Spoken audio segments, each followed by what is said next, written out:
Hello and welcome to Math Lessons with Linda. Today's topic is factoring using the dots method. And the dots method is for the difference of two perfect squares. That's where we get the dots from.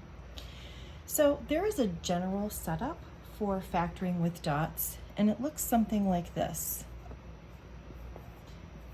If you see something that is a squared minus b squared, where both of the terms are squares, and it's subtraction, that's the difference between them, you'll always use the same pattern to factor them. You will have two sets of parentheses, and one of them is going to be a plus b, the other parenthesis is going to be a minus b. So you would factor a squared minus b squared as a plus b times a minus b. So why does this work every single time, no matter the problem? Well, it's because if we multiply this together, we'll get an a squared, then we'll get a minus ab, then we'll get a plus ab, and then a minus b squared. And what happens is because the signs are different, and it's the same exact parenthesis, just one's a plus and one's a minus, these middle terms will always cancel back out again. So you'll be left with the a squared minus b squared, which is what we started with. So if you follow this pattern every time for a dots, you'll always get the correct solution. So let's take a look at a few problems of these today. They go relatively quickly.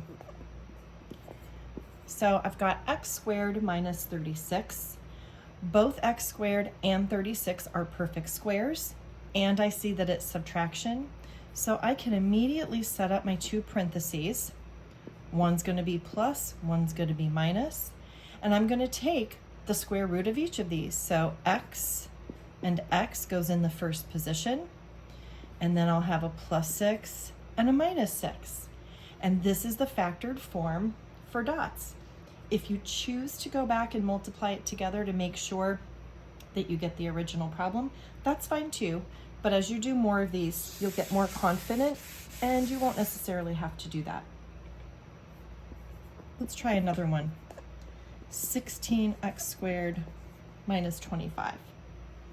So this looks a little bit different because of the coefficient that's attached onto our variable here, but we're going to do it the same way because 16 and x squared are both perfect squares, as well as the 25.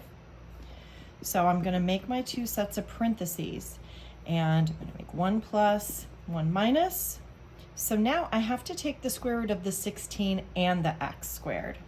So my first term is a 4 and an x. So 4x goes here, and 4x will go here. And then the square root of 25 is 5. So I get a 4x plus 5 and a 4x minus 5. Just notice that this coefficient right here, that's the only thing that's different. Okay, so something like this. 9 minus w squared. So this one looks a little different because the number is first and the variable is second. But we do it exactly the same way because 9 is a perfect square, w squared is also. So I'm going to make my parentheses, and this is where typically if you're going to make a mistake, it's right here. When the number comes first, that means that in the parentheses, the number will be first. So let's put our plus and minus in. So I don't put the w in there, I put the 3 and the 3. Whatever comes in this first position has to be in the first position in your parentheses. So my 3's go there. Now my w's will go at the end because the w squared was at the end. So this is what it looks like when the number and the variable are reversed. It's reversed in my answer too. Okay, we've got one more. I've got 4x squared minus 64.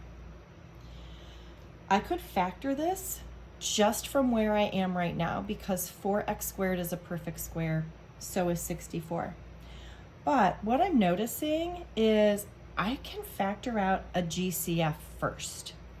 So let's do that. Anytime you can factor out a greatest common factor to make your problem have smaller numbers, I strongly suggest you do that. So I can factor out a 4 from this first term and a 4 from this term. So now that leaves me with an x squared at the beginning minus a 16. So the GCF is just going to stay out here. This is where our dots continues. 2 perfect squares and its subtraction. So I'm going to set up my parentheses. I'm going to put an x in each of the first positions, and then I will do my square root of 16, which is my 4. So this would be my solution. I'd have my GCF and then my 2 binomials. So these are a bunch of different examples of how you can do factoring using the dots method.